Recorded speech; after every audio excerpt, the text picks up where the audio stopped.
What's good, YouTube? It's your boy Don Gotti, and I'm back with another video. Today, we'll be reacting to South Dakota Most Dangerous Hoods by Tommy G. Before we get started, make sure you like, comment, subscribe, and don't forget the notification bell so you get notified every time I drop another video. Alright? That being said, though, hold on. Let's get started. So I'm saying, what I like about like vids like this, like you really get an inside scoop of like how different hoods operate. Like a lot of people be saying, "Oh, what the fuck is South Dakota? Oh, what the fuck is this? What the fuck is Wisconsin?" That don't mean shit ain't not factors, but like every place got a hood. You know what I'm saying? And South Dakota probably got their hood. Probably they probably get active for real. Like you never know. And this is why Tommy G or other like YouTubers, they do documentaries like that, so you could really, if you don't know, then you know. You see what I'm saying? So let's get started. Let's see what's Suspects up. following 5 shootings in the last week. In the last few years, the Rapid City Police Department has seen an uptick in violent crimes.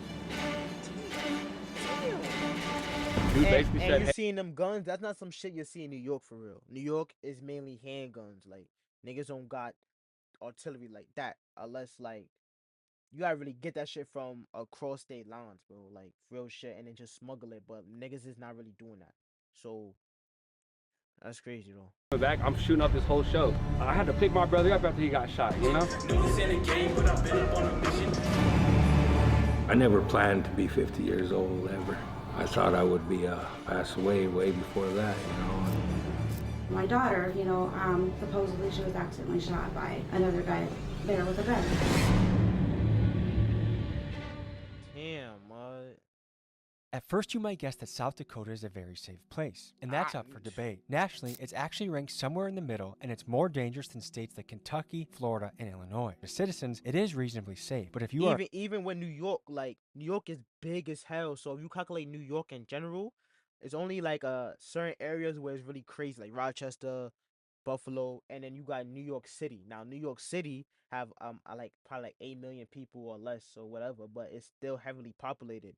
Now when you get to New York City, you have to break it down to boroughs: Brooklyn, New York, Manhattan, Staten Island, and Bronx. You know what I'm saying? So you have to break it down, and even in those boroughs, you gotta break that down to neighborhoods. You know what I'm saying? Because not all boroughs is have like the Bronx. Like the Bronx is wild, but not the whole entire Bronx. Brooklyn is wild, but not whole entire Brooklyn. Manhattan, same thing.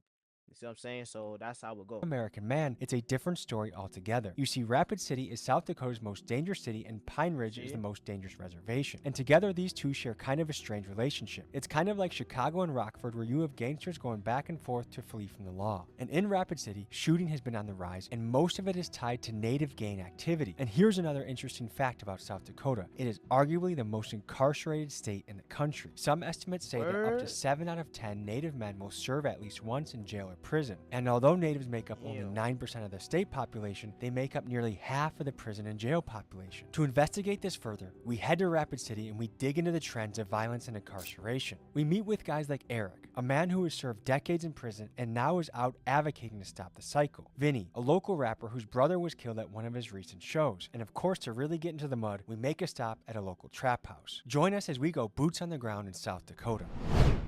Quick announcement, folks. New shirt dropped on the site. Low key in the front, big dogs gotta eat, and busy in the back. If you want to be one of the first to get your hands on this shirt, link is in the description, and rep the channel. Chewy dual flavors drip with sourness. Charlie, eat me! Take off the mask and look at your smile. Nigga, fuck your smile. Gang lifestyle is mostly just taken away from what they could become. What needs to happen for kids that grow up in an area like this to say, I want to be an engineer or a doctor, or I want to run my own landscaping business, rather than I want to shoot somebody that's a lot like me that just happens to live in a slightly different part of my. Oh my, and then you know what's crazy? You see how he talking, right? Now let me put you on a game. Like, let me like add on to what bro's saying. Like, yo, when you a street nigga and you really in the streets in the trenches and you spinning your block, right? You looking for a nigga. You know what you looking for? You looking for peep this, right? Let's say me, right? If I'm spinning looking for niggas, looking for, right? I'm gonna be looking for a nigga who walk like me, who talk like me, act like me, and jack something. I'm basically looking for a me. So you killing each other, you killing yourselves if you really think about it, gang. You looking when you spinning, you looking for a you, bro. Like real shit, you're looking for a you. You looking for a nigga who walk. You know what you're looking for because you're looking for the same shit that you do. That's how you know what the fuck to look for because you do it.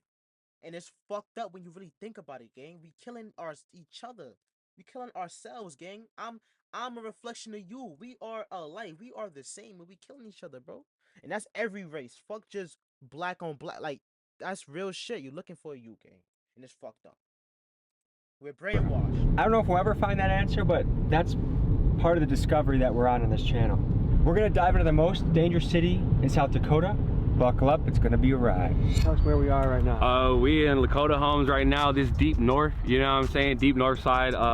It's a little dilapidated, etc., but there's a lot of love in the area, you know what I'm saying? This ghettoest part of town right here, man. Yeah? It's own little world over here, you know? Because it's like, even though we're so close to everything else, you can go right down the street and see business districts and shit like that. It's its own entity over here, you know what I'm saying? Okay, so what goes down around here? Drugs, you know what I'm saying? A lot of, and the dealings that come with that. Sure. You know what I'm saying? As far as robberies, as far as, you know what I'm saying, killings over a little bullshit, you know, an ounce of weed and shit like that, you know what I'm saying? Somebody die over it, so it's like. Do you guys know someone that have died over an ounce of weed? There's a quad, bro. Yes. Over an ounce of weed? 7 grams. It wasn't 7 even an grams. ounce, it was a couple. A quad, it was like dude? 5 Did you guys Yeah. call it a quad around here? Yeah. Yeah. I picked up many of quads in my day. Never have I ever thought about I was gonna die over it. Dude didn't expect that night either, you know what I'm saying? I went to prison for possession of marijuana. It was my first charge I've ever caught in my life. The judge was just a little hard on me, you know? How long did you serve for marijuana? He gave me 6 years and suspended 5 of it. So How much you had? That is like, and that's the thing. Like that's what sets you up because I don't know how much weed he had, but like that's how it started. Like you go to jail for some bullshit, like for some weed. Like that's bullshit, gang. I don't give a fuck. Going to jail for some bullshit, and then the cycle just gonna continue. They try to lock bro up for 6 years for some weed. He probably didn't even have that much, right? We're about to find out, but I'm just chatting. And then on top of that, they suspended 5 years out of 6. So you thinking, oh, I just gotta do 1, I'm lit. No, nigga, we own your ass for 5 fucking years. You slip up, you so much as jaywalk, your ass is going back, nigga. And then if you end up picking up additional charges, we adding that on top of that as well. Like they get bad, bro. 6 years? yes, for possession of how marijuana. much marijuana are we talking? It was a pound, you know what I'm saying? So my charge was possession of 1 to 10 That's pounds. So it didn't matter if I had 1 pound or 9.5. Was that technically a felony then? Yes, it is. At the time, that was a different time in my life, and I was, you know, playing loud music, drinking, driving, doing the most, you know, being sloppy with it. So you got pulled over in a DWI type of situation, and then they searched the car for weed? They smelled weed immediately. I just, like I said, Were you chiefing it big time? Yeah, I was smoking when they pulled me over. I try to play it off. I try to give them my blunt piece. Pound is heavy, y'all. I ain't gonna lie. Okay. Pound is heavy, but like regardless of how it go in general, bro. Like I know niggas who got pulled over for less, way less, and niggas really trying to make them sick, bro. Like This all I have, sir. You know, they weren't going for that though. So. Did that seem absurd that you could be put in a cage for weed? Yes, sir. Dude, it changed the course of my life. You know, I had a very practical outlook on life in general. I was a real normal kid. I played sports. I wanted to be a nurse. You know, so it's like that. Can you no longer work for a hospital now? No, I couldn't get a job in Walmart. because of felony, and that's how they get you, bro. The system, that's how they get you, gang. Like respectfully, if you was another race, they would have put your ass in the drug program. Real shit. If you was another race, living a different type of life, and you had that, you would have been put in the jail program, gang. Oh, slap on the wrist. But it's because of who you are, bro. You're a minority, gang. You brown, bro. So it's just like, it is what it is. That's how they gonna get you, gang. Like, you wanted to be a nurse, though. Like, but, I mean, that probably could have been your dream, but if you say how, like, and it's a thing, too, y'all gotta take accountability, too, because, like, y'all riding around, you saying that, oh, I was living a normal life. Riding around with a pound of weed is not a normal life, brother. I'm gonna be honest. Maybe an eighth, maybe an ounce. An ounce? Okay, a pound, gang, like, what, like, you're not smoking a whole pound. That means you distributing, gang. How you smoking a whole pound? That's ridiculous. So, I don't know about a lot. Once I got out of prison. You can't even get a job in Walmart? No. I was trying to show my little brother a different way. You know, like the lifestyle that we had got into, it was based off circumstance. And that's my history in Rapid City, essentially. A lot of people know me out here for, like, sports and stuff. But like What'd you play?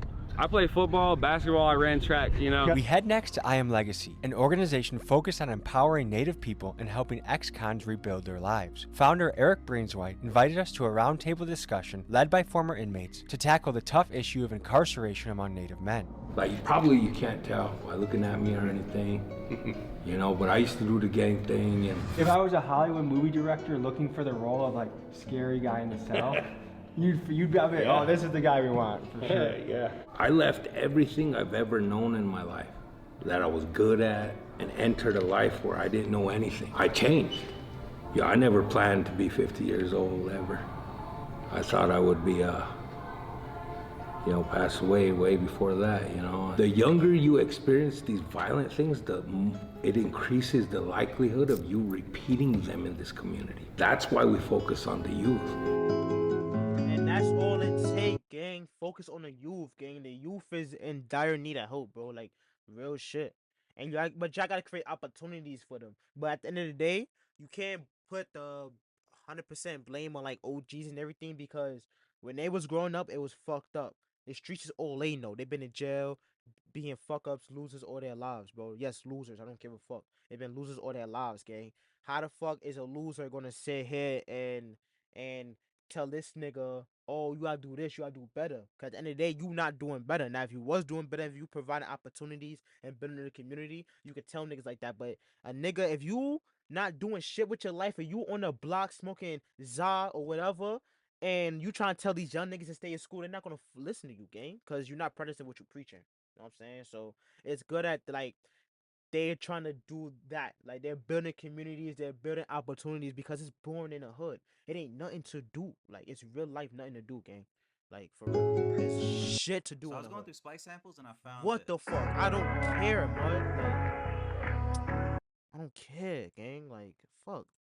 One of the things that to help these guys, look, you know, get in kind the of gym. Yes, bro. their aggression a little bit. Yeah.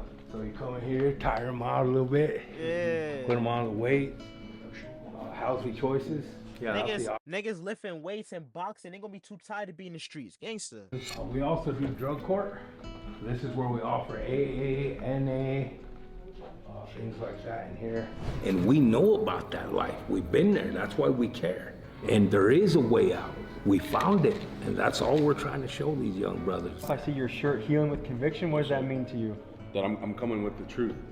You know, I've lived it, been there, done that, and went through a lot of the struggles here. So I'm trying to heal with that conviction, and also with, you know, me being incarcerated as well. I was 18 years old. I shot at some people here in town, and at age 18, I was sentenced to 12 years in the South Dakota State Penitentiary. They shot at my family. Drove around, looked for them, found them, and 4th of July, 1996, I retaliated. You have the most gangster Hello Kitty tattoo I think I've ever seen in my life. Yeah, so Can you tell me about that? So I have a special needs daughter. Okay. So a lot of this is for her, you know. So like I have the wheelchair there for her. Then you see what I'm saying? Like, a lot of people look at like gang members, jail niggas as like, yo, they savages.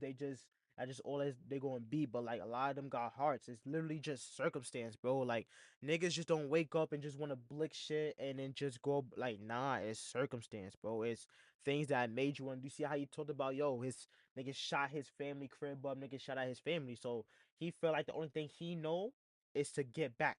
You feel me? Because he's stuck in that monster, he's stuck in the hood. He feel like he gotta do that. Otherwise, they probably gonna keep coming, or, you know what I'm saying? He probably didn't do it for some cool points. He probably did it because he feel like he had to. You feel what I'm saying? And then that right there is how it starts. They spent your sides, you spinning their sides, and then now they going to it's going back and forth, gang. You know what I'm saying? So miles, don't count the days, make the days count. When we found out that she has a rare brain disorder, they told us she wouldn't see her first birthday. So we marked the date when we were told that. And that was in 2011? Yeah, grateful today she's 13. My first son, I wasn't there, incarcerated, I missed his birth. And, you know, just wasn't in the relationship, you know, there. And meet my wife, and with Alejandra, our daughter with special needs, I learned to embrace that, you know, I needed to fully protect her. For me, quitting drinking is what helped. To be able to get up, if she's having seizures, to be able to get up, you know, at a drop of a hat, to assist her, or assist my wife in her cares. For me, it was the murder of my brother. He was down there at the Teddy Sports Bar and he was shot and killed. Calling me and asking me to come hang out with him at the bar, and I went down there to go see what he was doing. And as I was walking towards him, I heard a gunshot go off, and then my cousins told me it was my brother, my little brother, and it's just ever since then, after the past 3 years, I've just been getting incarcerated in and out of jail. I'm using my past as a tool to help better these children. Adults can't teach old dog new tricks, but we can save these kids. And by saving these kids, we can save this community. Did about 18 years in prison. That's a long time. Where I grew up, Lakota Homes, in the hood out here. It was kind of almost like an expectation at some point. You know, hey, you might end up going to prison. You know, from our neighborhood, is drug and alcohol related. Every single felony, every single charge. So non-violent offender? Non-violent, all non-violent. I'm a 9-time felon. What brings you here? I'm the youth navigator now. How'd you get here though?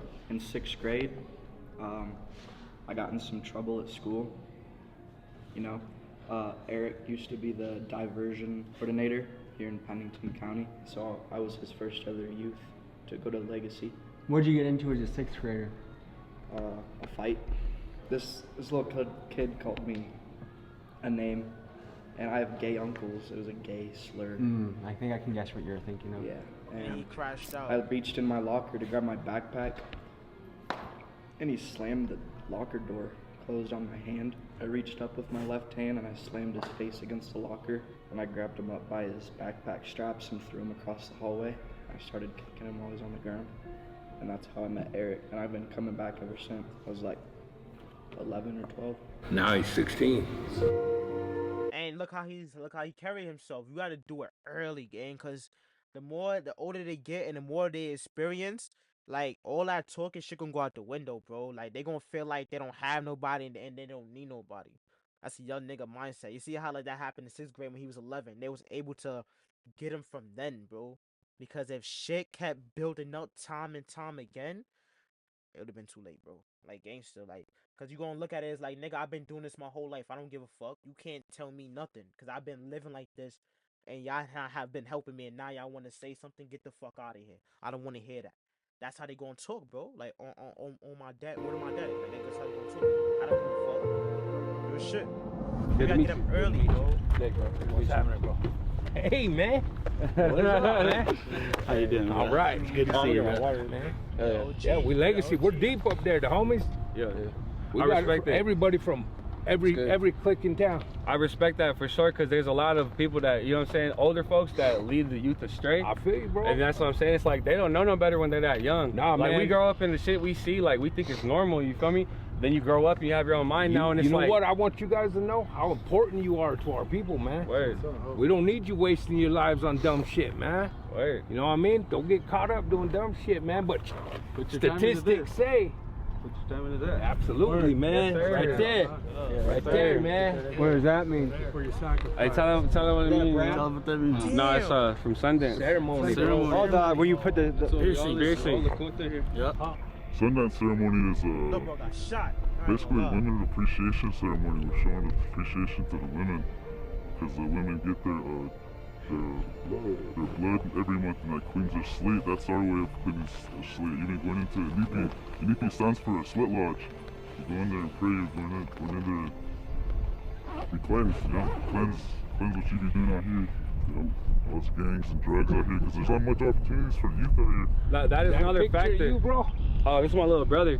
He passed away in 2022. I heard about that, bro. Yeah, Sorry, man. He passed away in 2022 due to gun violence. That was our first show we ever were gonna have in Eagle Butte. It was gonna be a great turnout, you know. There was nothing but unchies and kids out there. There's free food, you know. Like you never really see like 50 people out there for the openers, but that first person that was out there, there's like 50 plus people showing love, you know. We were gonna go on last, and there was a boy that was threatening to shoot the show months before, and we didn't really take it serious, you know. And that's how it go. Like you gotta expect the unexpected. You really gotta inspect what you expect though. Like, but he didn't expect that shit.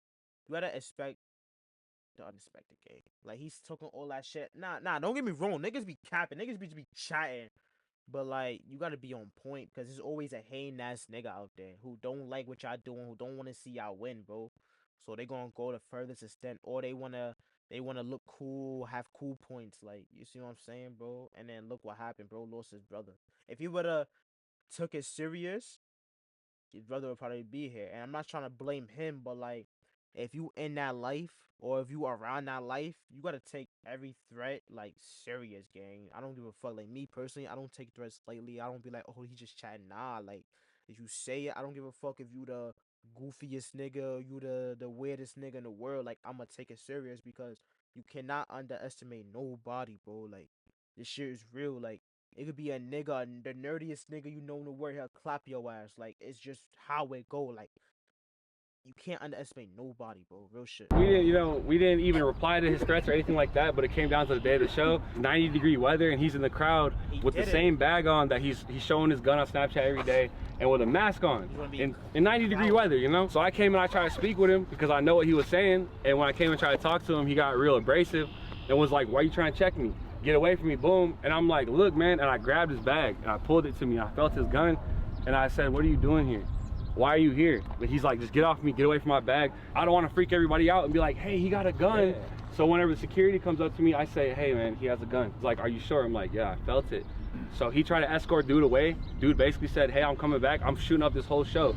I look around, like I said, there's nothing but elders and kids, you know? My family's come all the way from Colorado to come see us. I'm like, we gotta do something. And that's what the dude asked. He's like, please stop him. There's police around there and everything. The police didn't do shit. I had to pick my brother up after he got shot, you know? That's another just testament as far as where we don't really rely on the police, you know? That's vigilantes like the police don't give a fuck. They want y'all to kill each other, so it's less for them to deal with. Gangster, that's how it go. They want us to kill each other. They want y'all to kill each other, so it's less for them to deal with. Gang, y'all eliminating each other. Fuck it. That's how they think, bro. Respect. The definition of a vigilante is somebody that gets justice by their own means, but while not involving the law. And it's that bottom line that they don't look out for us. They say they're supposed to protect and serve. You know what I'm saying? Like I said, when my brother got killed, I had to pick him up. I had to everything, you know what I'm saying? So, yeah. You can come see us, man, because I got some opportunities for you, man. Yeah? Hey, I lost my little brother, too. He got shot and killed down at the Teddy Sports Bar. Oh, word. Hey, bro. Yeah, hey, rest his soul, bro. That's what I'm saying. That shit like that rocks the city. Hey, this happened to every generation, though. When I was a youngster, my best homie got shot in the face at my house right up the hill right here. You know what's crazy? I keep pausing, but I don't care.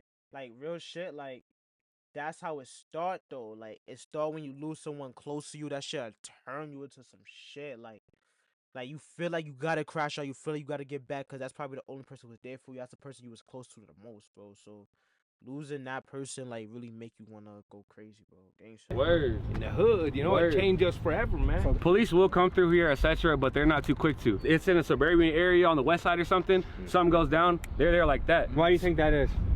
Because we're disposable. You know what I'm saying? All we get that's where the money's at. That's where the money is at. That's why they going over there, gang. They responding based on neighborhood and based on the income of that neighborhood, gang. In the hood, they do not give a fuck. Majority of the money, majority of where people go, where they visit, nigga, they gonna protect that shit because they want the tourists, they want the money, they want people to keep coming to that place. Niggas is not coming from fucking other states to the trenches like this. There's no reason to go over there, so they're not getting money over there, so there's no point in protecting. One. Number two, they want, like I said, they want y'all to kill each other, so that way it's less to deal with, and so they could gentrify the whole shit anyways. You feel me? Because they're losing money because y'all bringing the property value down. Like, you see what I'm saying? So that's why. Is it Rapid City PD or native police that is in this area? Rapid City. There ain't no natives on the RP. There's no natives on the Rapid City police force? What percentage of the city is native? At least a quarter. Yeah. You can't be in the position where someone abuses it with their power, and you can't be in the position where you abuse someone with the power that you're given. Because you can be kind, but never try to be submissive. And you can be strong, but you can never be cruel. We have a present for you, Vinny. Big dog's got to eat. Yes, sir. Hey, yes, sir. Welcome to my gang. You know what I mean? Hey, yes, sir. I was born with, but that's another story for the poor kids who always wanted some Jordans. Mamas couldn't afford them. Now they out there on the corner with drama from law enforcement. I could tell you about the horrors of wishing you was aborted. But since this life is a game, you ain't finna see me forfeit. I'm winning till I can't play, but even then I be scoring. There's some shit that's more important than them hoes that's gonna be swarming once they find out you're recording. Where are them hoes before then, huh? The For me,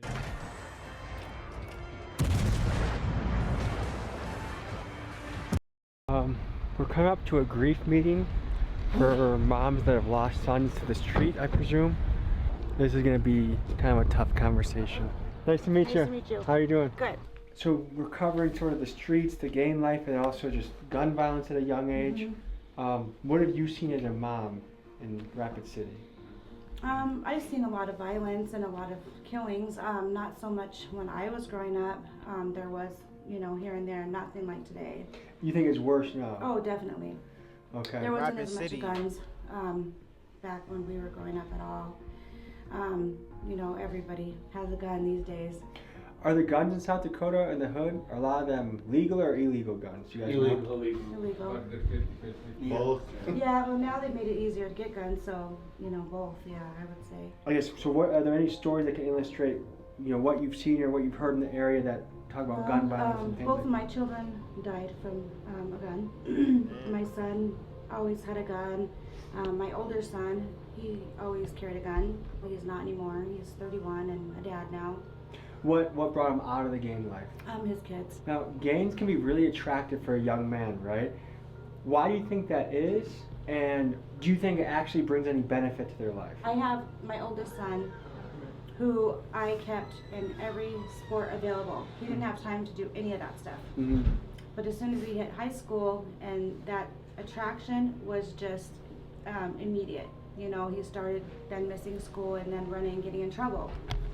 Whereas with CJ, he was kind of, I moved to Mitchell, moved all my kids there. They gradually came back here. They didn't like it there. So he was around it all the time. And to me, it seems like he kind of just, he still got in his fights and ran around, but, he wasn't kept from it like I did with my older son. And I feel like he kind of, kept himself out of trouble, although, ultimately he died from suicide. Mm-hmm. And then also my daughter, I probably never know the real true story there, but supposedly she was accidentally shot by another guy there with a gun. I feel like teenagers, when they want to get into trouble, they find a way to do it. Right. Even if you have strict parents. I know firsthand, I had the strict parents in my friend group, and we still found ways to get into trouble. But do you think gangs offer anything positive? Because to me, when I look at it, it just seems like when you sign up for that lifestyle, you're pretty much signing up for incarceration or death, or you might be rich at certain points when you make a play, but for the most part, you're going to keep losing that and have setbacks. Did you think it brought anything positive to your son's life? No, and he had a good home life. He had me. He didn't actually have his biological father in his life much, but once I got married, he had a stepdad, and he did not have a family home life. I know, like, if you ask like hardcore Republicans, they'll say like the reason gangs happen is the absence of fathers in the household. What do you think about that? Well, I was lucky enough to have a dad. Like I said, my older kids, their dad was never really around. I ain't I gonna know it lie. makes a difference. When it comes to that, like, it's true. Like, not having both parents has an effect, because it's like you got the mother raising you. Now the mother got to work all day, nobody watching you. You see what I'm saying? Or maybe it's not the case. Maybe your mom is struggling, because at the end of the day, you a man, bro. Like, I don't give a fuck what no one say. A woman cannot raise her son to be a man, bro. That's the father's job. You know what I'm saying? So he gonna go out do what he do anyway. You know what I'm saying? You could do all you could do, but sometimes it's not even you. Like, you could have both parents and everything, and the kid is still gonna willingly go out and do these things because of the environment, because of the type of crowd that he hanging around, because of what's around him. You could have both parents all you want. You see what I'm saying? And it comes a certain time where you can't blame the parents every fucking time. Because at the end of the day, I get what you're saying. Like, if you on your kid, he shouldn't be out. That's true. If you watching your kid, that's a fact. But sometimes, nigga, these kids, nigga, just be doing shit, bro. You see what I'm saying? Because of their environment, because of who they hang around. And it's not easy to just be like, oh, let's up and move. Y'all don't got the money. You get what I'm saying? So, like, it's so many circumstances, so many factors that tie into a kid wanting to live that street life. It's not just absence of parents, for real. And then the Obviously, Congress and politicians, they never fucking experience what the fuck niggas go through, so they just be chatting. They look at a board of just statistics. But nigga, y'all don't know. Like y'all don't know, bro. Y'all fucking don't. Be Y'all just be chatting. so common now that I don't think most of us that have grown up on the north side really give it much of a thought. I mean, I can't speak for anybody else. It's just become kind of normal and ingrained. Yeah. There's a lot of young men, some of them with shiesties on. What kind of advice would you give to them as they're pursuing some of their options in life? Well, you know, and I've gotten to have a lot of good relationships with a lot of my kids as their friends since they passed away. I see things a lot differently now. I mean, I would give anything to have my kids back, and you know, obviously I would never wish this on anybody, but I do think it's humbled me in a way that I can relate to them more. I understand them more. I think a lot of them feel comfortable talking to me, and I think they, you know, feel better talking with me just because they feel closer to CJ, because my son, you know, I have a lot of friends, and I would just, you know, tell them to set an example for my kids that are here, and let them see what they can do with themselves, you know, because that would make them very proud. Is there high poverty rates in Rapid City? Yes, definitely. High. Okay. Because I think that's one of the magic questions. How do you bring economic opportunities back to an area like this? We've had so many jobs in this country go overseas and never come back.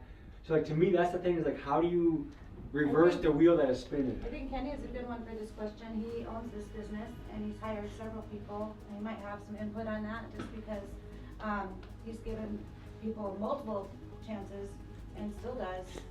I was, I guess, one of the lucky ones out of the whole group of guys I was with. I mean, I was considered one of the original TBC guys. And that's one of the most notorious gangs in the north side?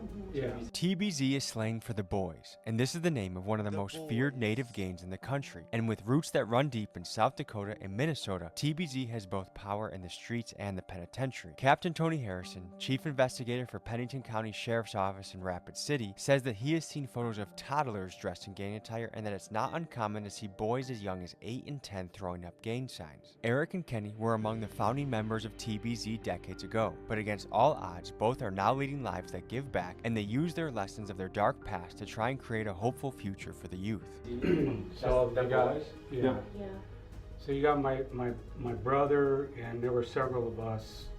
It started out with like over a dozen of us. Out of all of, I mean, almost every one of them went to prison but me. How did you avoid prison? Well, I think, you know, one of the things that stuck in my head around that time was my mom. My mom started going to meetings.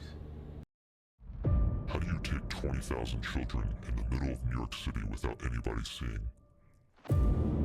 They are being put into buses. They are given certain clothes.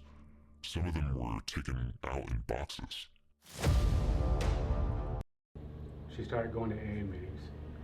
And at that time, I used to look at her like, oh man, she must be really messed up. She's got to go to meetings. She's got to do extra things to stay sober.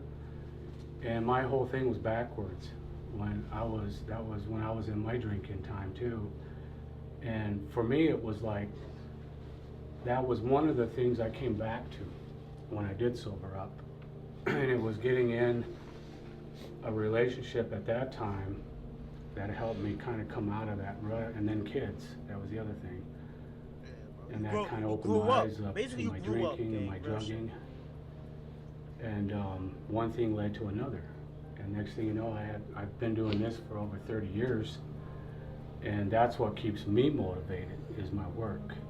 And throughout all that whole time, I've stumbled a few times. I went back out there and tried it again. That lasted a short time. But I knew what was better at that time. I guess that's the core of it for me, is getting some kind of a structure in your life to go to, your positive. And for me, it's meetings, my business, my relationships. You know, today it's better, but it took me a long time to get to this point. It's amazing how many times it can take doing the same shit over and over to learn the lesson properly. Yeah. I ain't gonna front y'all. W video. You know what's crazy too? That's real shit, y'all. Like, everything in this video is so positive. Like, the gist of it is that, like, no matter where you go, no matter where you go, right? It's always gonna be a bad side. It's always gonna be a hood. Every hood got a story, right? Now, It's up to the people living there who went through that, experienced everything, that their jail time and lost homies and all that. It's up to them to rebuild a community because we were set to fail. You know what I'm saying? The community was set to fail. It was designed for us to fail. It's up to y'all to really have that strong mindset and want to give back and build your community and save the youth. Because if you don't save the youth, it's going to be a cycle, gang. It's going to just keep happening. They're going to go to jail. They're going to have kids. And then their father in jail. Their mother strung out. Who the fuck going to babysit that kid? The streets going to babysit that kid. You know what I'm saying? And then they getting babysat by niggas who don't have a strong mind, who's all fucked up. And they introducing them to that lifestyle because at the end of the day, that's all they knew. They don't know nothing else, so what can they teach? You know what I'm saying? And then the cycle just gonna keep continuing. You feel me? So, like, it gotta be a lot of more of progression, bro. Gangster, like more development, more growth and development, honestly. But if you enjoyed the video, make sure you like, comment, subscribe, and don't forget to hit the notification bell to get notified time to drop the video. Alright, it's Don Gotti out of here. See you in the next video. Clip. Bye. On BT, if I feel a peasant, shit you niggas do is not impressive. Teachable, but ain't really for the lessons. The professor of my profession. Press him in the studio. Shit, we giving ability testing. If I should even invest in.